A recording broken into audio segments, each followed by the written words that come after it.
Welcome to Making the Difference, the True North Conversations, powered by the purpose-led independent law firm, Brabner's. I'm Michael Hayman, and over the course of 6 episodes, I'll be speaking to entrepreneurs and business leaders from across the North, each providing incredible insights, stories, and a commitment to people, communities, and the Northern economy. It's bold ideas for change, from a constellation of Northern stars, doing things differently and making the difference. My guest today is Rachael Baker, the managing director of JJ Smith, a family-owned woodworking machinery business based in Merseyside and founded over 100 years ago.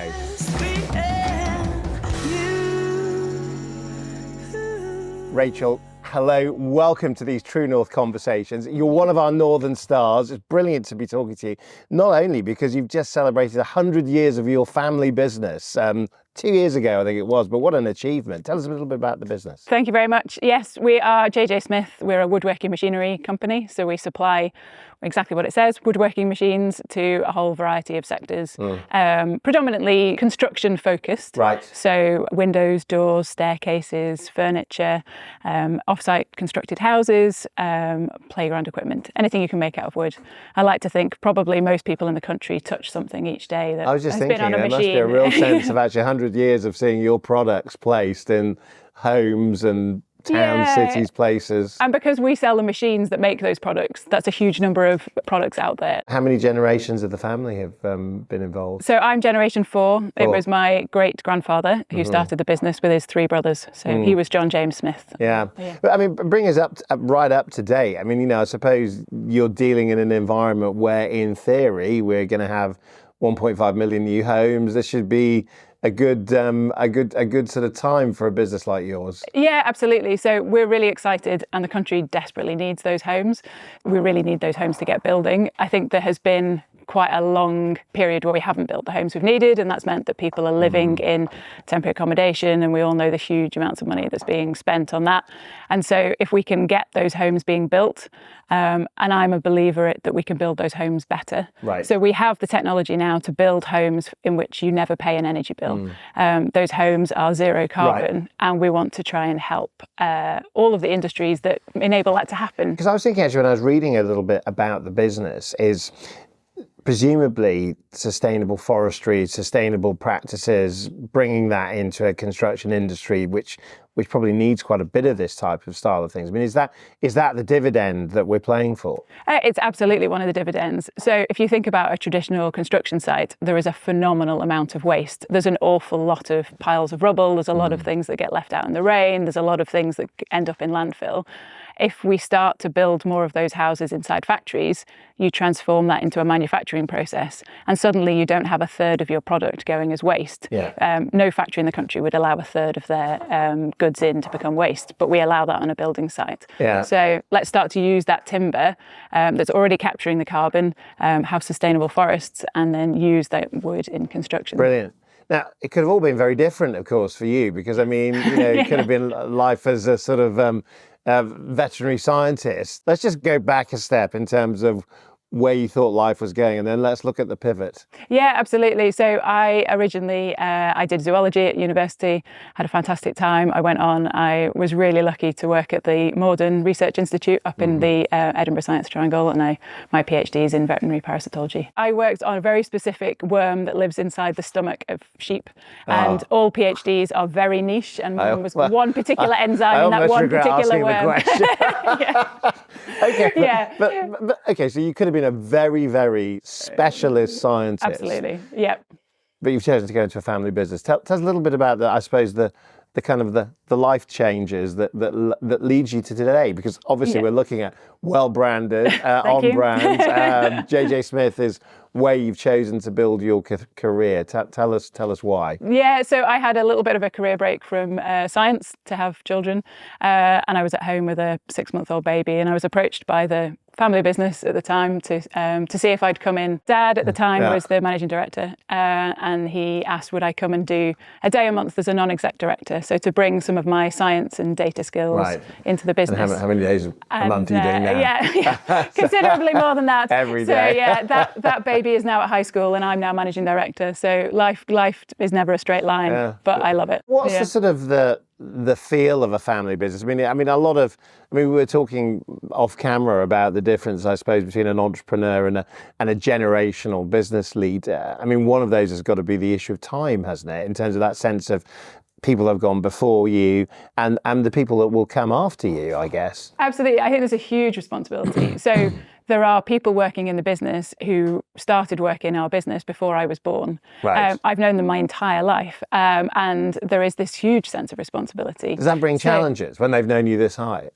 So I think I am very keen, and I have always been very keen to demonstrate that I've not ended up where I am because accidentally of genetics, and hopefully everybody would agree that I've brought some skills to the role. But I think there are.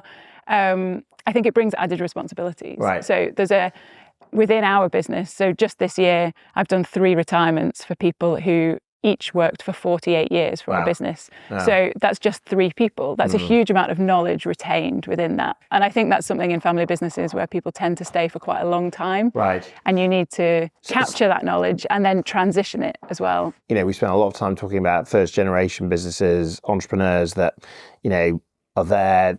They do it really quickly. They might have exited really quickly. I mean, in terms of the family business experience, is patience the virtue here, do you think, in terms of what you get? Yeah, and I think there's a long view approach that we definitely embody. So we know there will be good times and there will be bad times, and we take the longer view. I think it probably makes us more conservative, small c conservative and cautious, and maybe that's not the original entrepreneurial spirit, but in the back of your mind there's all of these people's mortgages and significant numbers of family members, both from my family but also other people who are related to other people in the business, and you think about their pensions. Would you advise your own children to go into it?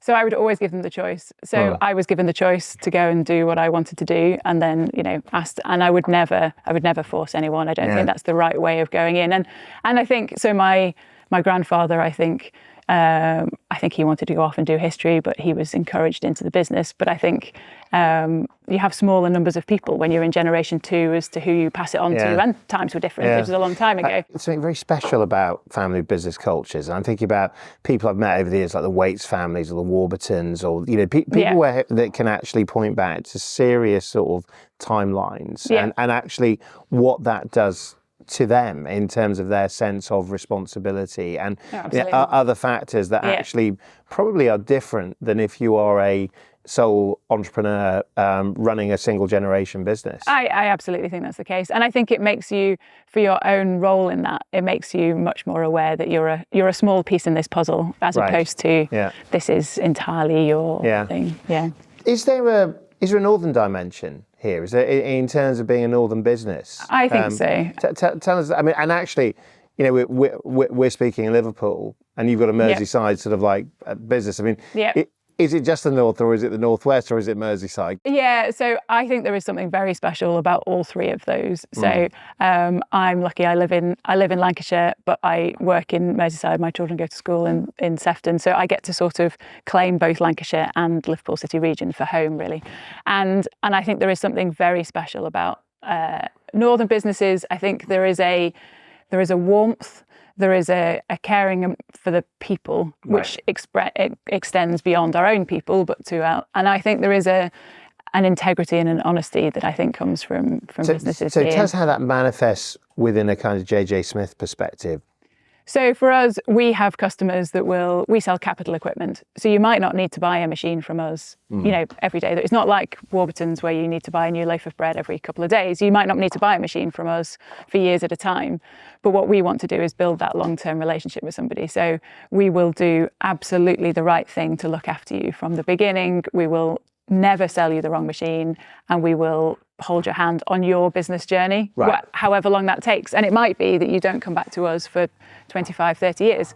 Another thing that I was reading about the business is that the development of your people matters in terms of the skills. Absolutely. Tell us a little bit about that, because you're a generation that is looking at things like data and algorithms and AI Yeah. from a business where I guess a lot of people will be more from a kind of artisan's background of actually the craft, the manufacture, where actually you've got to bring people into the future. How does that work? Yeah, so I think the skills and the development piece is really important.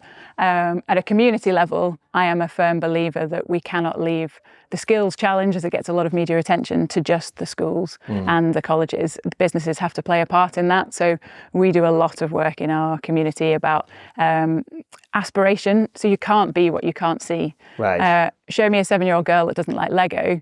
Show me that same girl at 14 that's determined to be an engineer. Something's happened along the way that we're not. The edges get taken off. Yeah, and their exposure to understand that you can still have that career or whatever that happens to be. Does that then manifest in a business issue for you in terms of actually finding people for the business? I mean, because I think that a lot of people will hear that and say, yeah, well, that's a lovely social ambition, but actually does it then transfer into a bottleneck and says, well, actually we can't get the right people through the door? So as a country, we didn't do a very good job of training engineers for quite a long time. So there is, within construction and within engineering, there is a huge cliff edge of people approaching retirement, and so we trained a lot of people. We didn't do anything for about 20 years, and then about 10 years ago everyone went, oh my goodness, we're not going to have anyone left. And so we were guilty of that, same as everyone else. So we had lots of people, and then about 10 years ago we thought we needed to re-engage with training people up. And so over I think it's just over half of our workforce are either current or former apprentices. So they started theirs with us as an apprentice, and that goes all the way up to director level. How much of the workforce is people that are directly sourced from the local community, and how many people are you kind of bringing in from elsewhere? So we have a few engineers who are dotted around the country who we've recruited from other places. We service the whole country and Ireland and other countries as well. So if you're an engineer, you can live anywhere and get in your car the same.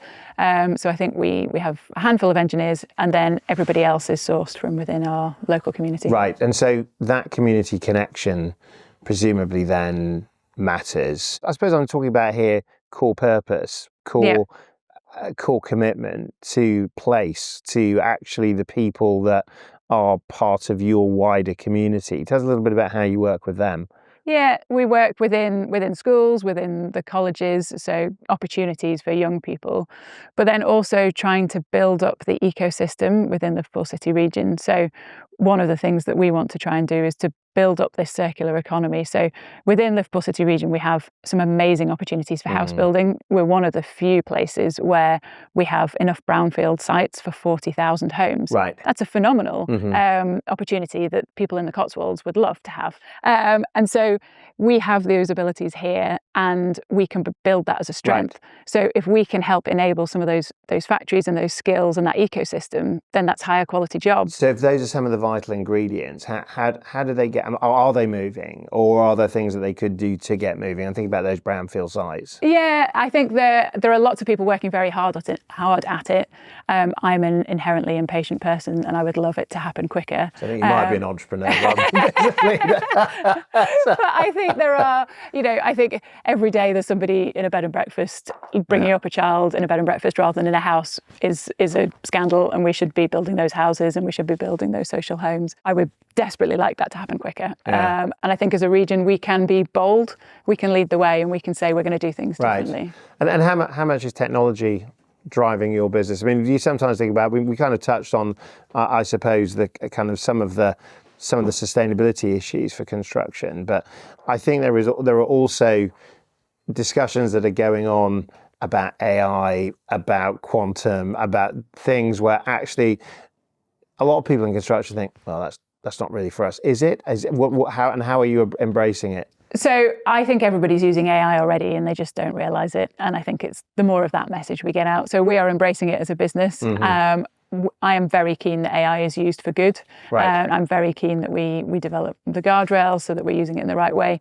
But if you take planning, for example, there's some brilliant work that's being done on the planning to do with identification of sites and assessment of, so anything that we can do to shorten the planning process. Right. That has got to be a good thing.